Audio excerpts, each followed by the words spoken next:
ರಾಮ ಮಂದಿರ ಪ್ರಾಣ ಪ್ರತಿಷ್ಠಾಪನೆಗೆ ದಿನಗಣನೆ ಆರಂಭ ಆಗಿದೆ.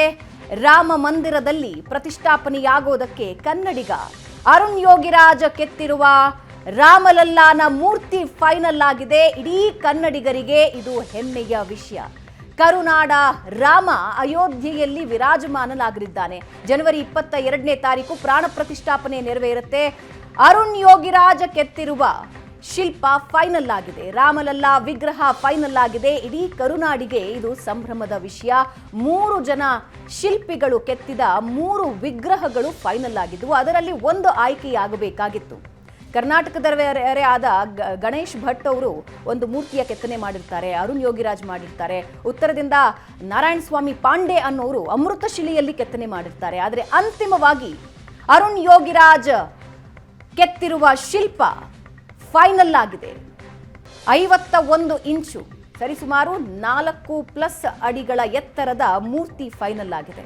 4 ರಿಂದ 5 ವರ್ಷ ಮಧ್ಯದ ಬಾಲರಾಮನನ್ನ ನಾವೆಲ್ಲರೂ ಇನ್ನು ಮುಂದೆ ಕಣ್ಣು ತುಂಬಿಕೊಳ್ಬಹುದು.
ಕನ್ನಡಿಗ ಅರುಣ್ ಯೋಗಿರಾಜ್ ಕೆತ್ತನೆಯ ವಿಗ್ರಹವೇ ಆಯ್ಕೆಯಾಗಿದೆ.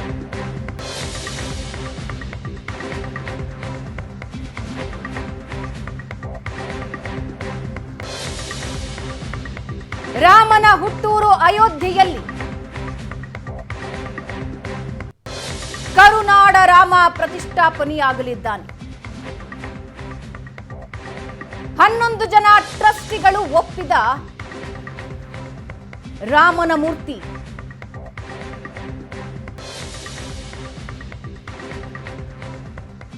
ಹದಿನೆಂಟನೇ ತಾರೀಕು ಅಯೋಧ್ಯೆಯ ರಾಮ ಮಂದಿರದಲ್ಲಿ ವಿಗ್ರಹ ಇರಿಸಲಾಗುತ್ತೆ, ಪ್ರತಿಷ್ಠಾಪನೆಯಾಗುತ್ತೆ. 22ನೇ ತಾರೀಕು ಪ್ರಾಣ ಪ್ರತಿಷ್ಠಾಪನೆಯಾಗುತ್ತೆ. ಕರ್ನಾಟಕದ ಶಿಲ್ಪಿ ಅರುಣ್ ಯೋಗಿರಾಜ್ ಕೇದಾರನಾಥದ ಶಂಕರಾಚಾರ್ಯ ವಿಗ್ರಹದ ಕೆತ್ತನೆಯೂ ಕೂಡ ಇವರಿಂದಲೇ ಆಗಿದೆ. ದೆಹಲಿಯ ಸುಭಾಷ್ ಚಂದ್ರ ಬೋಸರ ವಿಗ್ರಹದ ಕೆತ್ತನೆಯೂ ಇವರಿಂದಲೇ ಆಗಿದೆ. ಸುಭಾಷ್ ಚಂದ್ರ ಬೋಸರ ಮಾಡೆಲ್ ಅನ್ನ ಪ್ರಧಾನಿ ಮೋದಿ ಅವರಿಗೆ ನೀಡ್ತಾ ಇರೋ ದೃಶ್ಯ ನೋಡ್ತಾ ಇದ್ದೀರಾ. ಇದೇ ಮಾಡೆಲ್ನ ನೀವು ದೆಹಲಿಯಲ್ಲಿ ನೋಡಬಹುದಾಗಿದೆ.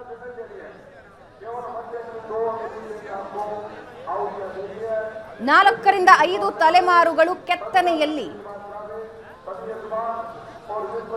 ತೊಡಗಿಕೊಂಡಿದೆ. MBA ಪದವೀಧರ ಅರುಣ್ ಯೋಗಿರಾಜ್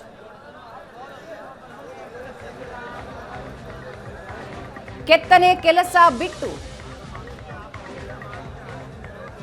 ಸಾಫ್ಟ್ವೇರ್ ಕೆಲಸಕ್ಕೆ ಸೇರಿದರು. ಆದರೆ ಕೆತ್ತನೆಯ ಸೆಳೆತ ಇವರನ್ನ ಮತ್ತೆ ಸೆಳೆದಿತ್ತು. ವಾಪಸ್ 11 ವರ್ಷದ ಬಾಲಕನಾಗಿದ್ದಾಗಲೂ ಕೆತ್ತನೆಯನ್ನ ಆರಂಭಿಸಿದ್ರು ಅರುಣ್ ಯೋಗಿರಾಜ್. ಮತ್ತೆ ವಾಪಸ್ ಶಿಲ್ಪಿಯಾಗಿಯೇ ಮುಂದುವರಿತಾರೆ. ಕರ್ನಾಟಕದ ಹಲವು ಭಾಗಗಳಲ್ಲಿ ದೊಡ್ಡ ಮೂರ್ತಿಗಳನ್ನ ಕೆತ್ತಿದ ಖ್ಯಾತಿ ಅರುಣ್ ಯೋಗಿರಾಜ್ ಅವರಿಗೆ.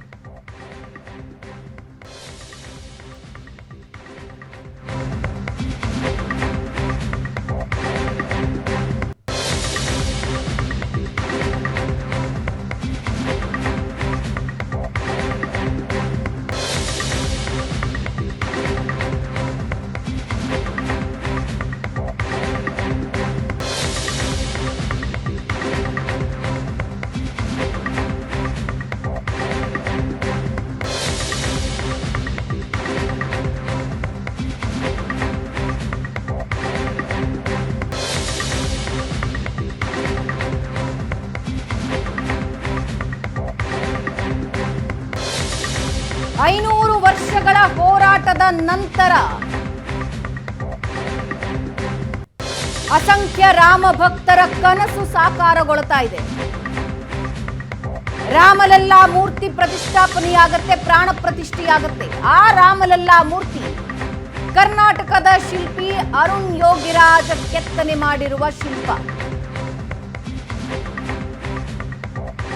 ಟ್ರಸ್ಟ್ನ ಪ್ರಧಾನ ಕಾರ್ಯದರ್ಶಿ ಚಂಪತ್ ರೈ ಇದನ್ನ ಅಧಿಕೃತವಾಗಿ ಘೋಷಣೆ ಮಾಡ್ತಾರೆ. ಚಂಪತ್ ರೈ ಏನ್ ಹೇಳಿದ್ರು ಅನ್ನೋದನ್ನ ಕೇಳಿಸ್ಕೊಳ್ಳೋಣ.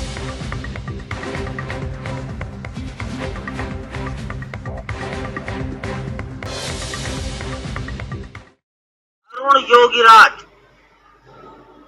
मैसूर निवासी, अनेक पीढ़ियों से जिसके परिवार में मूर्ति निर्माण का कार्य चलता है। मेरी जानकारी के अनुसार केदारनाथ में शंकराचार्य जी की प्रतिमा उसी नौजवान ने बनाई है।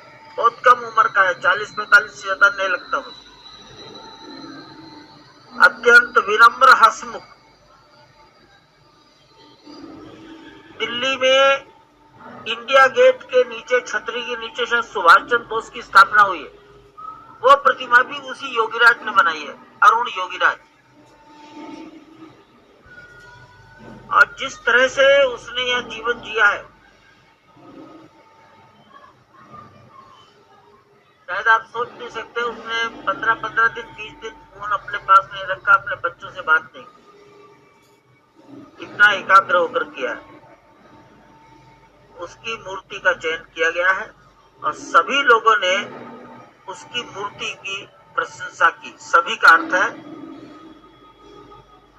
उपस्थित कम से कम 11 ट्रस्टियों ने। अरुण योगीराज मैसूर निवासी।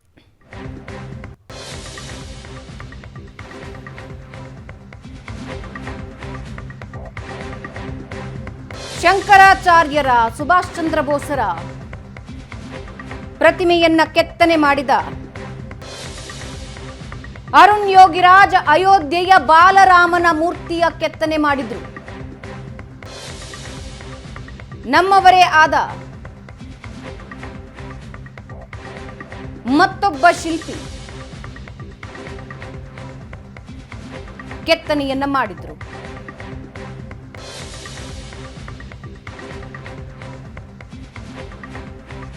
ಆದರೆ ಅಂತಿಮವಾಗಿ ಅರುಣ್ ಯೋಗಿರಾಜ್ ಅವರ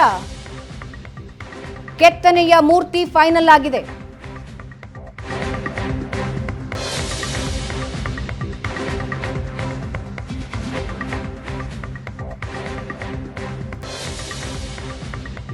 ಅರುಣ್ ಯೋಗಿರಾಜ್ ಅವರ ಮೂರ್ತಿ ಫೈನಲ್ ಆಗಿರೋದು ಕೇವಲ ಕುಟುಂಬಕ್ಕೆ ಮಾತ್ರ ಅಲ್ಲ, ಇಡೀ ಕರುನಾಡಿಗೆ ಹೆಮ್ಮೆಯ ವಿಷಯ. ಅವರ ತಾಯಿ ಸರಸ್ವತಿ ಅವರು ನಮ್ಮ ಜೊತೆ ಮೈಸೂರಿನಿಂದ ಲೈವ್ ನಲ್ಲಿ ಜಾಯ್ನ್ ಆಗಿದ್ದಾರೆ. ಸರಸ್ವತಿ ಅವರೇ ನಮಸ್ಕಾರ. ನಮಸ್ಕಾರ. ಅರುಣ್ ಯೋಗಿರಾಜ್ ಅವರನ್ನ ನಾನು ಮೈಸೂರಿನಲ್ಲಿ ಭೇಟಿಯಾಗಿದ್ದೆ. ಸರಸ್ವತಿ ಅವರೇ, ಅವರೊಂದು ಮಾತು ಹೇಳ್ತಾ ಇದ್ರು, ಕೆತ್ತನೆ ಮಾಡೋವಾಗ ನನ್ನ ಮಗ ಧೂಳ್ನಲ್ಲಿ ಇರಬಾರ್ದು, ಇದನ್ನೇ ಹಿಂಗೆ ಮುಂದುವರೆದ್ರೆ ಹೇಗೆ ಅಂತ ಹೇಳಿ ನಮ್ಮ ತಾಯಿ ಬೇರೆ ಕೆಲಸ ಮಾಡು ಅಂತ ಹೇಳಿದ್ರು. ಮಗನ ಮೇಲೆ ಪ್ರೀತಿ, ಮಗನ ಆರೋಗ್ಯದ ಬಗ್ಗೆ ಭಾಳ ಕಾಳಜಿ ಇತ್ತು ಅಮ್ಮನಿಗೆ, ಹಂಗಾಗಿ ಸಾಕು ಬಿಡು ಇದನ್ನ ಅಂತ ಹೇಳಿದ್ರು ಅಂತ. ಆದರೆ ವಾಪಸ್ ಅವ್ರಿಗೆ ಸೆಳೆತ ಹಾಗೆ ಮೂರ್ತಿ ಕೆತ್ತನೆಯ ಬಗ್ಗೆಯೇ ಸೆಳೆತ ಬಂತು, ವಾಪಸ್ ಬಂದರು. ಆದರೆ ಇವತ್ತು ನಿಮ್ಮ ಮಗನ ಸಾಧನೆ ಇಡೀ ದೇಶ ಕೊಂಡಾಡ್ತಾ ಇದೆ. ಒಂದು ಶಂಕರಾಚಾರ್ಯರ ಮೂರ್ತಿ, ಮತ್ತೊಂದು ಕಡೆ ಸುಭಾಷ್ ಚಂದ್ರ ಬೋಸರ ಮೂರ್ತಿ ಆಗಿತ್ತು. ಈಗ ಅಯೋಧ್ಯೆ 500 ವರ್ಷಗಳ ಹೋರಾಟ ಏನಿತ್ತು, ಅಯೋಧ್ಯೆಯಲ್ಲಿ ಪ್ರಾಣ ಪ್ರತಿಷ್ಠೆಯಾಗೋ ಮೂರ್ತಿ ನಿಮ್ಮ ಮಗನದ್ದು. ಹೇಗನ್ನಿಸ್ತಿದೆಮ್ಮ ನಿಮಗೆ? ತುಂಬ ಸಂತೋಷ ಆಗ್ತಾಯಿದೆ. ಇಡೀ ಕರ್ನಾಟಕವೇ ನೋಡ್ತಾ ಇದೆ. ತುಂಬಾ ಹೆಮ್ಮೆ ಆಗಿದೆ ನಮಗಂತೂ. ಒಂದು 11ನೇ ವಯಸ್ಸಿಂದ ಕೇದಾರ್ ಮಾಡಿದಾಗ ಚಿಕ್ಕ ಹುಡುಗನಾಗಿದ್ದಾನು. ಬುಕ್ಕಲ್ಲೆಲ್ಲ ಅವನದೇ ಡ್ರಾಯಿಂಗು, ಸ್ಕೂಲಲ್ಲೂ ಡ್ರಾಯಿಂಗು, ಒಂದು ಸೀಮೆ ಸುಣ್ಣದಲ್ಲೂ ಡ್ರಾಯಿಂಗ್ ಬಿಡಿಸಿದ್ದಾನೆ.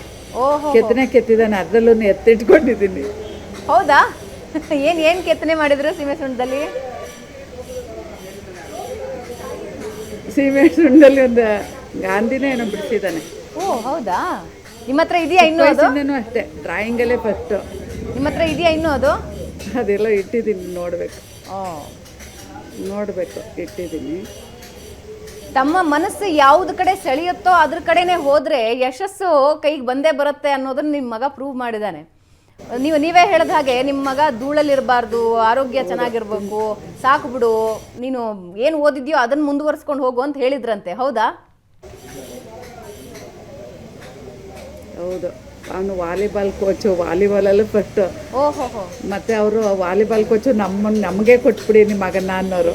ಓ ಅಷ್ಟು ತುಂಬ ಮುಂದುವರೆದಿದ್ದ ವಾಲಿಬಾಲಲ್ಲೇ. ಮತ್ತು ಅದು ಬೇಡಪ್ಪ ಅಂದ್ಬಿಟ್ಟು ಈ ಕೆಲಸ ಸೇರಿಕೊಂಡ. ಚಿಕ್ಕ ವಯಸ್ಸಿಂದ ಮಗನ್ನ ನೋಡ್ತಾ ಇದ್ದೀರಾ? ಚಿಕ್ಕ ವಯಸ್ಸಲ್ಲಿ ನೀವೇ ಹೇಳಿದಾಗೆ ಸಿಮ್ಮೆ ಸುಣ್ಣದಲ್ಲೂ ಕೆತ್ತನೆ ಮಾಡಿದ ನೀವು ಇನ್ನೂ ಇಟ್ಕೊಂಡಿದ್ದೀರಾ? ಅವ್ರ ಸೆಳೆತ ಹೆಂಗಿತ್ತು ಈ ಕೆತ್ತನೆ ಬಗ್ಗೆ? ಮಾಡಿದ್ದಾನೆ.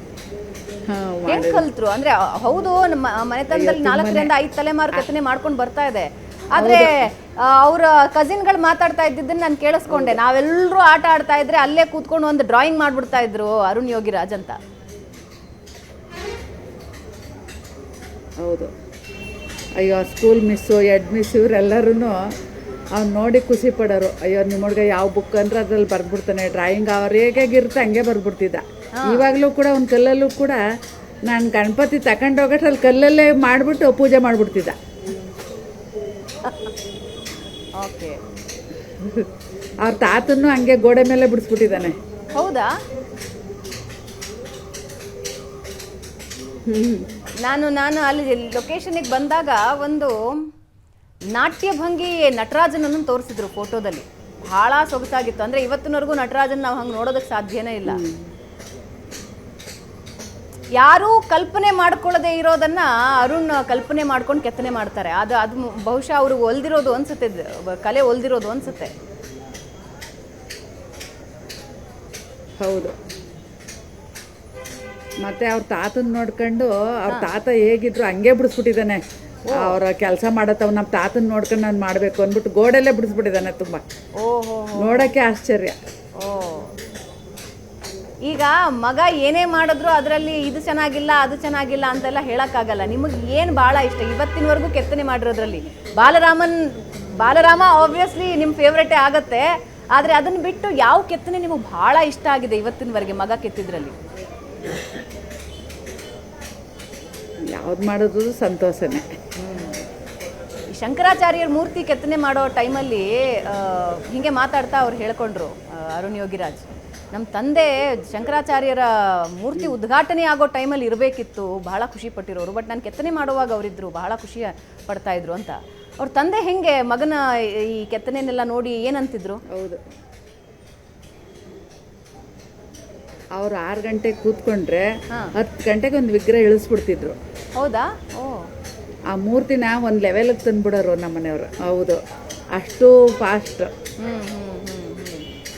ಅದನ್ನು ಇವನು ಕೂತ್ಕೊಂಡು ಇಂಟ್ರೆಸ್ಟಾಗಿ ಆಮೇಲೆ ನೋಡಪ್ಪ ಈಗ ಬರಬೇಕು, ಈ ಥರ ಬರ್ಬೇಕಣಯ್ಯ ಅಂತೆಲ್ಲ ಹೇಳ್ಕೊಡೋರು ಅವನಿಗೆ. ಅದನ್ನ ನೋಡಿ ಇವನು ಅದೇ ಫಾಲೋ ಮಾಡ್ಕೊಬಂದ. ಶಂಕರಾಚಾರ್ಯರ ಮೂರ್ತಿ ಕೆತ್ತನೆಗೆ ಅವಕಾಶ ಸಿಕ್ಕಾಗ ಅರುಣ್ ಯೋಗಿರಾಜ್ ತಂದೆ ಏನಂದ್ರು? ಹೆಂಗನ್ನಿಸ್ತು ಅವ್ರಿಗಾಗ? ಅಯ್ಯೋ, ಅವ್ರಿಗೆ ತುಂಬಾ ಖುಷಿ. ಅವರೇ ನೋಡಿ ನನ್ನ ಮಗ ಈ ಥರ ಮಾಡಿದ್ದಾನೆ, ಎಲ್ಲ ಕ್ಯೂ ನಿಂತಿದ್ರು ನೋಡೋಕ್ಕೆ ನಮ್ಮ ಸೈಟ್ ಹತ್ರ. ಎಲ್ಲರೂ ಕರ್ಕೊಂಬಂದು ತೋರಿಸೋದು ಅವ್ರಿಗೆ ತುಂಬಾ ಖುಷಿ.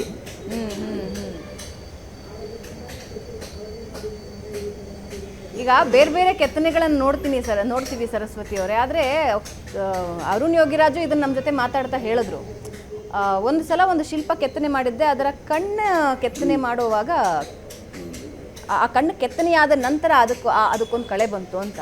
ನಾವು ಅರುಣ್ ಯೋಗಿರಾಜ್ ಅವರ ಎಲ್ಲ ಮೂರ್ತಿಗಳನ್ನು ನಾವು ನೋಡಿದ್ರೆ ಆ ಕಣ್ಣಿನ ಭಾವ ಬೇರೆ ಇರುತ್ತೆ. ಅಂದರೆ ಈಗ ದೇಹಕ್ಕೆ ಜೀವ ತುಂಬೋದೇ ಕಣ್ಣುಗಳ ಮೂಲಕನೇ ಹೆಚ್ಚಿನ ವಿಗ್ರಹಗಳು ಮಾತಾಡತ್ವೆ. ಐ ಥಿಂಕ್ ನಿಮ್ಮ ಮಗಂದು ಯಾವುದೇ ವಿಗ್ರಹ ಕೆತ್ತನೆ ಆಗಿರಲಿ, ಆ ಕಣ್ಣುಗಳಲ್ಲಿ ಭಾವ ತುಂಬೋದು ಭಾಳ ಚೆನ್ನಾಗಿ ಇರುತ್ತೆ ಅನ್ಸುತ್ತೆ. ಹೌದು, ತುಂಬಾ ಅದು ಶಾಸ್ತ್ರೋಕ್ತವಾಗಿ ಯಾರು ಗೊತ್ತಿರೋರು ನಮ್ಮನ್ನು ಕರೀತಾರೆ ನೇತ್ರ ಮಿಲನ ಮಾಡೋಕ್ಕೆ. ಈಗಲೂ ಕೂಡ ನಾನು ಅವನಿಗೆ ಈ ಥರ ಮಾಡಪ್ಪ ಹಿಂಗೆ ಮಾಡು ಬುಕ್ ಓದ್ಕೊಂಡು ಎಲ್ಲ ಹೇಳಿರ್ತೀನಿ. ಮತ್ತು ಆ ಥರ ಮಾಡಿದ್ದಾನೆ. ಅದೆಲ್ಲ ನಾನು ಹಿಂಗೆ ಮಾಡಪ್ಪ ಈ ಥರ ಮಾಡು ಅದೆಲ್ಲ ಬುಕ್ ಓದ್ಕೊಂಡಿರವೆ.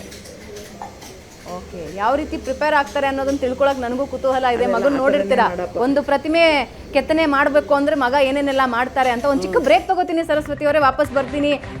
ಬರೀ ನಿಮ್ಮ ಕುಟುಂಬ ಮಾತ್ರ ಅಲ್ಲ, ಇಡೀ ಕರ್ನಾಟಕ ಖುಷಿ ಪಡ್ತಾ ಇದೆ ಇವತ್ತು.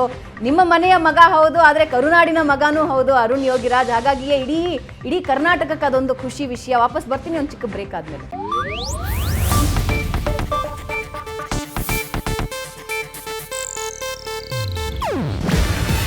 ಇದು ಏಷ್ಯಾನೆಟ್ ನ್ಯೂಸ್ ನೆಟ್ವರ್ಕ್ ಪ್ರಸ್ತುತಿ.